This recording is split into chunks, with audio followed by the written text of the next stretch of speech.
आज का हमारा ये थर्ड लेक्चर है क्रैमर्स रूल के ऊपर का। आज का क्वेश्चन थोड़ा सा अलग होने वाला है, पर उसे सॉल्व करने की जो प्रोसीजर है पिछले वाले लेक्चर की तरह ही रहने वाली है। चेंज क्या होगा वो अभी हम प्रॉब्लम को सॉल्व करने के बाद समझेंगे। आज के लेक्चर का फर्स्ट क्वेश्चन है द वोल्टेज इन एन, यहाँ पर इलेक्ट्रिक वर्ड रह गया है, electric circuit are related by following equations. तो हमें कुछ इक्वेशंस दिए गए हैं, उसमें के वहाँ पर हमें वोल्टेज का रिलेशन दिया गया है उन इक्वेशंस में। तो V1 V2 V3 का मतलब यहाँ पर क्या है, वोल्टेज 1 वोल्टेज 2 वोल्टेज 3, जो इलेक्ट्रिक सर्किट में वोल्टेज होता है वो है। ठीक है, तो ये तीन इक्वेशंस है। तो उन तीनों इक्वेशन में जो V1 V2 V3 की टर्म है वो हमें क्या करनी है, फाइंड करनी है बाय यूजिंग क्रैमर्स रूल। ठीक है, अभी इसके वजह से क्या चेंज होगा वो समझिएगा। अब इस V1 V2 V3 की जगह पर आ सकता है I1 I2 I3, यानी करंट 1 करंट 2 करंट 3, या आ सकता है रेजिस्टेंस 1 रेजिस्टेंस 2 रेजिस्टेंस 3, म्हणजे यानी R1 R2 R3 आ सकता है। उसके बाद वहां पर आ सकता है P1 P2 P3, power 1 power 2 power 3, यानी कुछ भी अल्फाबेट हो सकता है V की जगह पर। ठीक है, और नंबर जो है वो तो चेंज होते ही रहेंगे, यानी यहाँ पर जो नंबर है 9 3 1, इसकी जगह पर नंबर चेंज हो सकते हैं, प्लस माइनस में चेंज हो सकता है, या इस V1 V2 V3 को कुछ भी नंबर मल्टीप्लाई करके आपको दिया जा सकता है। ठीक है, उससे कंफ्यूज होने की जरूरत नहीं है। अब इसे सॉल्व कैसे करना है वो समझिएगा। सबसे पहले आपको क्या करना है, जो तीनों इक्वेशंस होंगे आपको दिए हुए, उसमें ये देखना है कि तीनों इक्वेशंस के शुरुआत में V1 की टर्म होनी चाहिए, उसके बाद V2 की टर्म होनी चाहिए, उसके बाद V3 की टर्म होनी चाहिए, और इक्वल टू के बाद में नंबर होने चाहिए। ठीक है, V1 V2 के three V2 3 V1 V2 V3 की जगह पर I1 I2 I3 रहेगा, तो भी उसी तरीके से करना है। सबसे पहले I1 की टर्म, उसके बाद I2 की टर्म, उसके बाद I3 की टर्म। ठीक है, उससे कुछ चेंज नहीं होगा। तो यहाँ पर तीनों इक्वेशंस में सबसे पहले V1 की टर्म है, उसके बाद V2 की टर्म है, उसके बाद V3 की टर्म है, और इक्वल टू के बाद में नंबर है, यानी सभी का फॉर्मेट जो है वो सही है। तो इसे हम डायरेक्ट यहाँ पर लिख सकते हैं। तो यहाँ पर मैं सबसे पहला इक्वेशन लिखूंगा जो है V1 plus V2 plus V3 equal to 9। V1 plus V2 plus V3 equal to 9। उसके बाद अभी हम सेकंड इक्वेशन लिखेंगे जो है V1 minus V2 plus V3 equal to 3। V1 minus V2 plus V3 equal to 3। और थर्ड इक्वेशन है हमारे पास V1 plus V2 minus V3 equal to 1। इसके बाद हमें डिटर्मिनेंट D जो है वो यहाँ पर बनाना है। यहाँ पर लिखेंगे डिटर्मिनेंट D इक्वल टू, यहाँ पर कुछ भी नंबर मल्टीप्लाई नहीं है V1 को, तो इसका मतलब यहाँ पर क्या मल्टीप्लाई होगा, 1 1 1 मल्टीप्लाई होगा। तो यहाँ पर सबसे पहले हम अब तक लिखते थे x के कोएफिशिएंट। ठीक है, तो इस बार क्या आएगा, V1 की कोएफिशिएंट, यानी क्या होगा यहाँ पर 1 1 1, प्रोसीजर सेम है। उसके बाद यहाँ पर है 1, यहाँ पर भी होगा 1, और साइन क्या है, माइनस, यानी 1 माइनस 1, और यहाँ पर 1। यहाँ पर लिखेंगे 1 माइनस 1 और 1। उसके बाद यहाँ पर रहेगा 1 1 माइनस 1 1 1 माइनस 1। ये बन गया डिटर्मिनेंट D। अब इसे हमें सॉल्व करना है, जैसे अभी तक हमने सॉल्व किया है उसी तरीके से सॉल्व करना है। अभी यहाँ से आगे प्रोसीजर जो है वो सेम ही रहेगी, थोड़ा सा चेंज होगा, मैंने पहले ही कहा है। तो सबसे पहले ये 1 मैंने यहाँ पर लिख लिया। उसके बाद इस 1 की रो और कॉलम को छोड़ दीजिए, ये 4 नंबर्स यहाँ पर रहेंगे, वो आपको यहाँ पर लिखने हैं। मैं यहाँ पर कॉपी कर लेता हूँ डायरेक्टली। उसके बाद यहाँ पर है 1, उसका साइन चेंज कर कर यहाँ पर हमें लिखना है। यहाँ पर था +1, इस वजह से यहाँ पर लिखा है -1। फिर से इस 1 की इस रो को और कॉलम को छोड़ दीजिए, यहाँ पर रहेगा नंबर 1 1 1 -1, वो भी नंबर्स आपको यहाँ पर लिखने हैं। तो मैं यहाँ से डायरेक्ट इसे कॉपी कर लेता हूँ।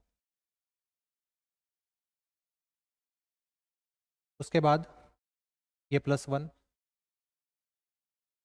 फिर से इस 1 की ये रो और इस कॉलम को छोड़ दीजिए, ये 4 नंबर्स यहाँ पर रहेंगे, आपको वो यहाँ पर लिखने हैं। मैंने यहाँ पर डायरेक्ट कॉपी करके ले लिए हैं। ठीक है, चलिए आगे बढ़ते हैं। अब इसे हमें सॉल्व करना है, उसके लिए स्टेप लिखेंगे, ये 1 इन ब्रैकेट -1 इंटू -1 -1 इंटू 1, उसके बाद -1 1 इंटू -1 1 इंटू 1 +1 1 इंटू 1 -1 इंटू 1। तो इसका जो भी आंसर आएगा वो मैं यहाँ पर आगे लिख दूंगा। अब हमें नेक्स्ट डिटर्मिनेंट बनाना है। तो अब तक हम लिख रहे थे डी एक्स, यहाँ पर क्या टर्म है अभी, एक्स की जगह पर v1 है, तो हम क्या लिखेंगे अभी डी वी वन। ठीक है, तो यहाँ पर लिखेंगे फिर D V one equal to, तो यही डिटर्मिनेंट रहेगा, इसमें ही थोड़ा सा हमें चेंज करना है, तो मैं यहाँ से इसे कॉपी कर लेता हूँ। ठीक है, चलिए अब इसमें चेंज क्या होगा, देखिए ये था v1 का कॉलम, ये है v1, तो यहाँ पर v1 का कॉलम हमें हटा देना है, ये हटा दिया, और इसके जगह पर लिखेंगे इक्वल टू के बाद में जो नंबर है वो 931,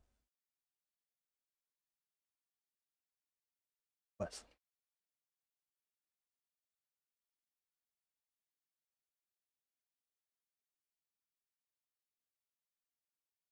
तो सबसे पहले 9 वो मैंने यहाँ पर लिख लिया, उसके बाद क्या करना है, इस 9 की रो को और कॉलम को छोड़ देना है, उसके बाद ये 4 नंबर्स रहेंगे वो आपको यहाँ पर लिखने हैं। ठीक है, मैंने कॉपी करके ले लिए हैं। उसके बाद यहाँ पर है +1, यहाँ पर आपको उसका साइन चेंज करके लिखना है, -1 हो जाएगा फिर। इस 1 की रो और कॉलम को छोड़ देंगे, नंबर रहेंगे 3 1 1 -1, तो यहाँ पर मैं इसे कॉपी कर लेता हूँ यहाँ पर। उसके बाद ये 1,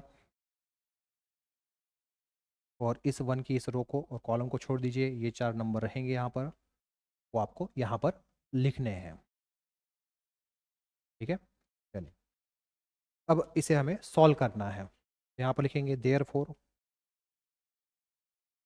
D V one equal to 9 in bracket -1 into -1 -1 into 1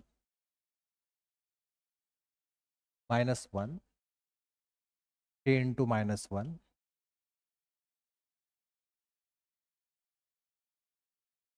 -1 into 1 +1 3 into 1 -1 into 1।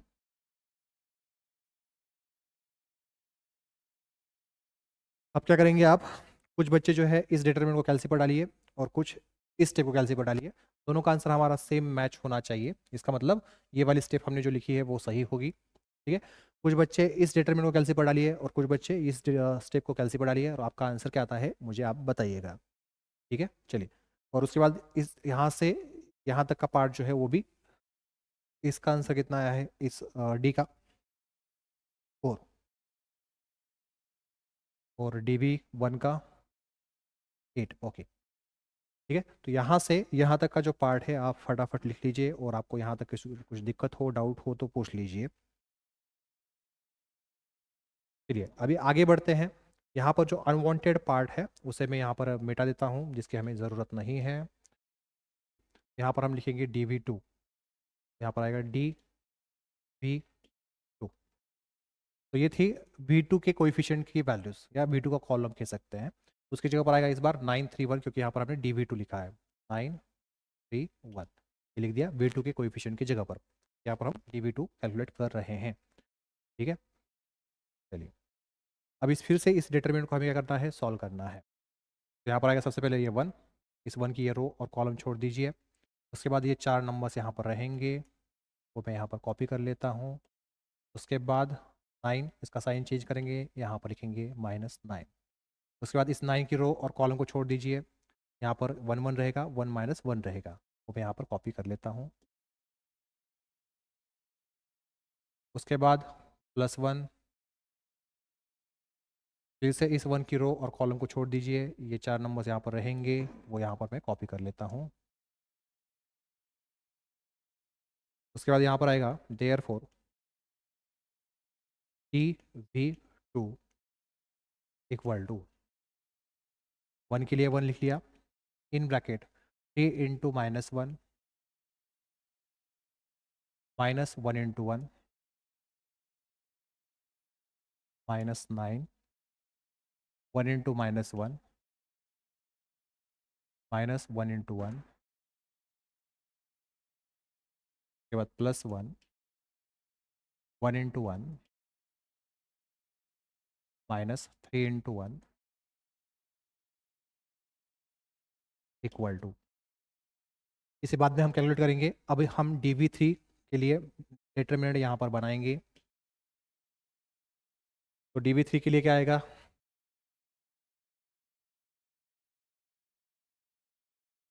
ये डिटर्मिनेंट डी था, उसमें कभी ये वी थ्री की यहाँ पर वैल्यूज़ थी वो हमें हटा देनी है, उसकी जगह पर लिखना है 9 3 1। तो यहाँ पर है 1, वो लिखेंगे, इस 1 की रो और ये कॉलम छोड़ देंगे। रो और कॉलम छोड़ने के बाद ये 4 नंबर्स रहेंगे, वो मैं यहाँ से यहाँ पर कॉपी कर लेता हूँ। उसके बाद यहाँ पर है 1, उसका साइन चेंज करेंगे, यहाँ पर आएगा फिर -1। इस 1 की ये रो और कॉलम छोड़ देंगे, यहाँ पर आएगा 1131। ठीक है, वो यहाँ पर लिखेंगे फिर से। उसके बाद है 9, तो यहाँ पर लिखेंगे 9। फिर से इस 9 की ये रो और ये कॉलम छोड़ेंगे, ये 4 नंबर्स यहाँ पर रहेंगे, तो वो मैं यहाँ पर कॉपी कर लेता हूँ।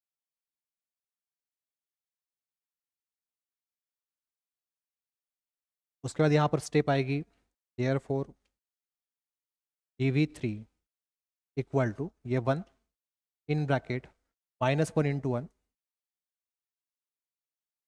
-3 × 1 -1 1 × 1 -3 × 1 +9 1 × 1 -1 × 1। इसका भी हमें ज़रूरत नहीं है, यहाँ पर इसे मैं हटा देता हूँ, मिटा देता हूँ। चलिए, तो अब क्या करेंगे, कुछ बच्चे इसको डायरेक्ट कैलसी पर डालिए, इसकी वैल्यू निकालिए। कुछ बच्चे इस स्टेप को कैलसी पर डालिए, कुछ बच्चे इसे कैलकुलेट कीजिए, कुछ बच्चे इसे कैलकुलेट कीजिए। ठीक है, और वैल्यू क्या आ रही है मुझे आप बताइएगा। तो DV2 की वैल्यू क्या आ रही है, 12। ओके, उसके बाद DV3 की आपकी वैल्यू क्या आ रही है, 16। ठीक है, ये वैल्यू सबने यहाँ पर निकाल ली है, मैं ऊपर शिफ्ट कर देता हूँ यहाँ पर। इसके बाद हमें कैलकुलेट करना है सबसे पहले V1 की वैल्यू, तो यहाँ पर लिखेंगे V1 इक्वल टू क्या आएगा, dV1/d। हम x के लिए लिखते थे dx/d, तो x की जगह पर यहाँ पर आया था क्वेश्चन में V1, तो इसलिए V1 लिखा है। उसके बाद dx लिखते थे, तो x की जगह पर V1 आया है इसलिए यहाँ पर लिखेंगे dV1। ये चेंज यहाँ पर होता है। ठीक है, तो dV1 की वैल्यू कितनी है हमारे पास, 8, और d की वैल्यू कितनी है, 4। नीचे आप यहाँ पर देख सकते हो। ठीक है, तो यहाँ पर हमें फाइनल वैल्यू मिली है V1 की 8/4, यानी कितना आएगी वैल्यू, 2।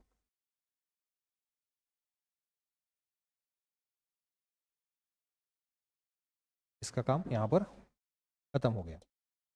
तो यहाँ से यहाँ तक का जो पार्ट है वो लिख लीजिए, और यहाँ तक किसी कुछ दिक्कत हो, डाउट हो तो पूछ लीजिए।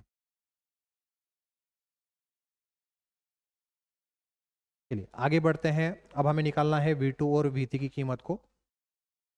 तो यहाँ पर जो अनवांटेड पार्ट है उसे मैं मिटा देता हूँ। तो अभी हमें V2 कैलकुलेट करना है, तो V2 के लिए लिखेंगे हम dV2/d।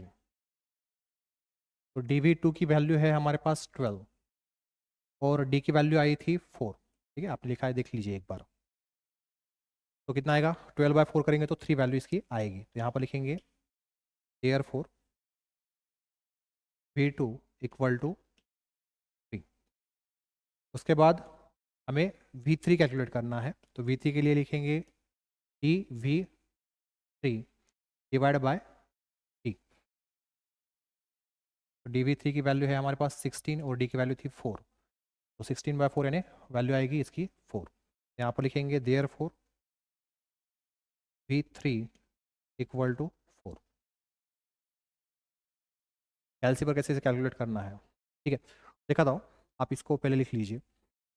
ये वाला पार्ट आपने ऑलरेडी लिखा हुआ है, लिख लिया। चलिए ठीक है, तो ये वैल्यूज थी हमारे अभी आई हुई V1 V2 V3 की, 2 3 4। ठीक है, अब इतना ही आंसर आता है या नहीं, ये हम डायरेक्ट इसे कैलसी पर डालकर भी चेक कर सकते हैं। तो उसके लिए क्या करना है, जो हमने इक्वेशन लिखे थे पहले स्टार्टिंग में आंसर में, आपको फिर से लिखने की जरूरत नहीं है, आप लोगों ने सही लिखे थे, मैंने अभी मिटा दिए ना, उसके लिए मैं यहाँ पर लिख रहा हूँ।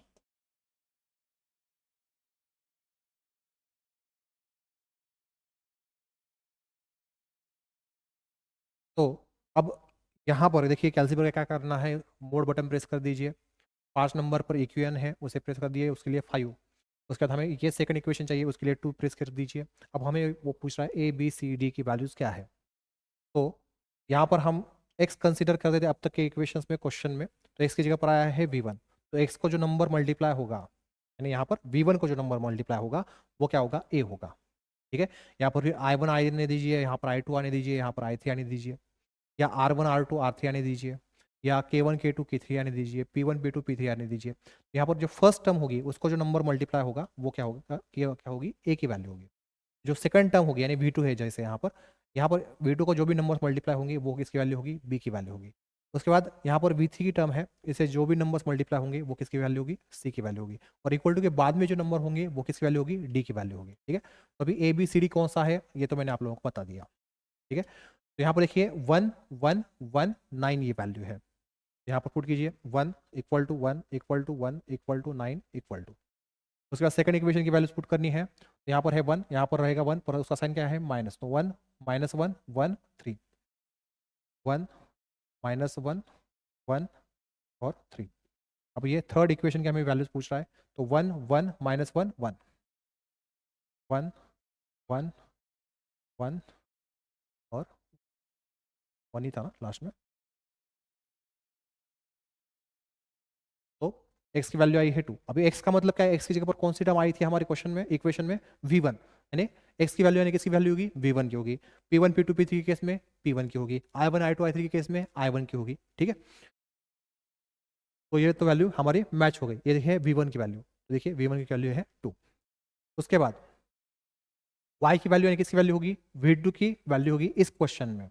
ठीक है, अगर P1 P2 P3 के फॉर्मेट में क्वेश्चन होता, इक्वेशंस होते, तो उस केस में ये वैल्यू P2 की होती, या I1 I2 I3 के केस में होता तो ये वैल्यू I2 की होती। ठीक है, तो ये वैल्यू है V2 की इस केस में, तो V2 की वैल्यू 3, तो V2 की वैल्यू हमारी मैच हो गई।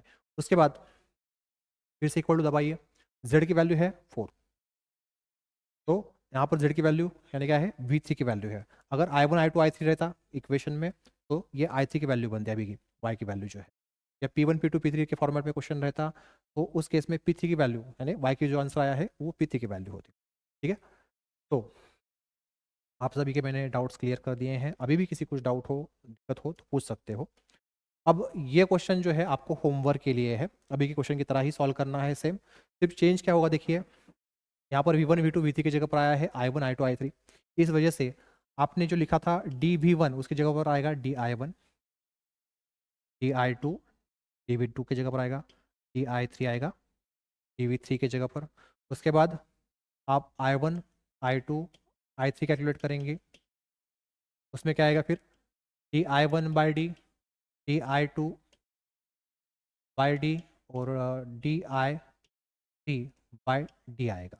ठीक है, अब यहाँ पर देखिए, यहाँ पर है 4I1 -3I2, और यहाँ पर I3 की टर्म नहीं है, तो क्या लिखेंगे, 0I3 लिखेंगे, इक्वल टू 2। उसके बाद यहाँ पर 3I1 की टर्म इस साइड में है, मैंने 3I1 लिख लिया। और ये दोनों टर्म्स हम उस साइड में शिफ्ट करेंगे, तो सबसे पहले 9I2 की टर्म शिफ्ट करेंगे, ये टर्म यहाँ पर कैसी है, प्लस है, उस साइड में लेके जाएंगे तो क्या होगी, माइनस, तो -9I2, -4I3 की टर्म दूसरी साइड में शिफ्ट करेंगे तो क्या आएगा, 4I3। इस साइड में कुछ भी नहीं रहेगा यानी आएगा 0। उसके बाद यहाँ पर I1 की टर्म नहीं है, तो यहाँ पर लिखेंगे 0I1 -4I2 plus 9I3 equal to 0। तो यहाँ पर हमें उन्होंने कहा है सिर्फ I3 कैलकुलेट कीजिए, पर आप I1 I2 I3 कैलकुलेट करेंगे। सिर्फ I3 कैलकुलेट करने के लिए हमें चाहिए DI3 की वैल्यू और D की वैल्यू। ठीक है, आप ये सभी वैल्यूज यहाँ पर कैलकुलेट करेंगे, कमेंट बॉक्स में कमेंट करेंगे आपका आंसर क्या आ रहा है। इससे अभी डिटर्मिनेंट D कैसे बनेगा वो भी देखिए, इतना लिख लेता हूँ मैं, 430, ये हो गए I1 के कोएफिशिएंट। उसके बाद I2 के कोएफिशिएंट लिखने हैं जो है -3 -9 -4, उसके बाद 0 4 9। इसे सॉल्व कीजिएगा, आपका आंसर क्या आता है कमेंट बॉक्स में कमेंट कीजिए, इस वीडियो को लाइक कीजिए, दोस्तों से शेयर कीजिए। आपके लिए कुछ इंपॉर्टेंट लिंक्स जो है मैंने डिस्क्रिप्शन में दे दी है, उसे देख लीजिएगा। चलिए मिलते हैं नेक्स्ट लेक्चर में। तो नेक्स्ट क्वेश्चन जो है ये आपको होमवर्क के लिए है, ये थोड़ा सा अलग क्वेश्चन है, इसकी मैं आप लोगों को स्टार्टिंग समझा दूंगा। और इसे सॉल्व करने का जो प्रोसीजर है पिछले लेक्चर की तरह ही पूरा सेम रहेगा, ठीक है। स्टार्टिंग का थोड़ा सा अलग रहेगा। तो यहाँ पर उन्होंने बताया है the sum of 3 number is 2। तो यहाँ पर हमें उन्होंने बताया है अगर हम 3 नंबर्स का सम कर देते हैं, एडिशन कर देते हैं, तो उसके बाद हमें जो आंसर मिलेगा वो रहेगा 2। पर ये 3 नंबर कौन से हैं ये हमें उन्होंने क्वेश्चन में बताया नहीं है। तो यहाँ पर हम कंसिडर करेंगे suppose first, second, third numbers are X Y Z, यानी फर्स्ट नंबर यानी एक्स होगा, सेकंड नंबर यानी वाई होगा, और थर्ड नंबर यानी तीसरा नंबर यानी जेड होगा, ठीक है। तो उन्होंने कंडीशन क्या बताई है हमें यहाँ पर, तीनों नंबर्स के अगर हम एडिशन कर देते हैं, सम कर देते हैं, तो आंसर कितना मिलता है 2। तो यहाँ पर लिखेंगे X plus Y plus Z equal to 2। आगे उन्होंने क्या कहा है, if twice the second number, second number का ट्वाइस, सेकंड नंबर यानी कौन सा है वाई, तो सेकंड नंबर का क्या करना है, ट्वाइस करना है, यानी दुगना करना है, दुगना करना है यानी 2 से मल्टीप्लाई कर देना है। इज एडेड यानी इस 2y की टर्म को हमने फिर ऐड कर दिया, किस में ऐड कर दिया, sum of first and third number, first number यानी क्या है x और थर्ड नंबर यानी क्या है z, इस दोनों टर्म्स में हमें क्या करना है, उन्होंने ये टर्म जो है ऐड करने के लिए कहा है, ये टर्म, ये ऐड करने के बाद उन्होंने क्या कहा है, आंसर कितना मिलता है, वी गेट 1, यानी आंसर इसका बाद में हमें मिलता है 1। तो हमें x की टर्म पहले चाहिए, उसके बाद y की टर्म चाहिए, उसके बाद z की टर्म चाहिए, इसे रीअरेंज करके लिखना है फिर x plus 2y plus z equal to 1। अब आगे उन्होंने कहा है on adding the sum of second and third number, अगर हम सेकेंड नंबर और थर्ड नंबर को ऐड कर देते हैं, सेकेंड नंबर यानी वाई और थर्ड नंबर यानी जेड, इन दोनों को ऐड कर देते हैं, किस पे ऐड कर देते हैं, to 5 times the first number, 5 गुना, 5 टाइम्स यानी 5 गुना, किसका किसका करना है, फर्स्ट नंबर का, फर्स्ट नंबर कौन सा है एक्स, यानी 5x हो जाएगा, उसमें इन दोनों टर्म्स को हमें ऐड कर देना है, उसके बाद उन्होंने कहा है आंसर कितना मिलेगा, 6 मिलेगा, ठीक है। तो ये बन गया थर्ड इक्वेशन हमारा। Find 3 numbers using Cramer's rule, तो हमें क्रैमर्स रूल का यूज करना है और एक्स वाई जेड की वैल्यू निकालनी है, एक्स यानी फर्स्ट नंबर की वैल्यू होगी, वाई यानी सेकंड नंबर की वैल्यू होगी, और जेड यानी थर्ड नंबर की वैल्यू होगी। इससे डिटर्मिनेंट डी बनेगा सबसे पहले 1 1 5, उसके बाद 1 2 1, उसके बाद 1 1 1, ठीक है। इसके बाद आप इसे सॉल्व करेंगे, आपकी डी की वैल्यू मिल जाएगी, उसके बाद डी एक्स कैलकुलेट करेंगे, डी वाई कैलकुलेट करेंगे, डी जेड यानी D X D Y D Z के डिटर्मिनेंट बनाकर उसे आप सॉल्व करेंगे। उसके बाद उसकी आपको वैल्यू जो है वो मिल जाएगी। उसके बाद फिर आप एक्स वाई जेड की वैल्यू कैलकुलेट करेंगे, तो जो एक्स की वैल्यू आएगी वो होगी फर्स्ट नंबर की वैल्यू कीमत, वाई की जो वैल्यू आएगी वो होगी सेकंड नंबर की कीमत, और जो जेड की कीमत आएगी वो होगी थर्ड नंबर की कीमत। तो आपका इसका आंसर क्या आता है वो आप लोग मुझे कमेंट बॉक्स में कमेंट करेंगे, तो इसे लिख लीजिए।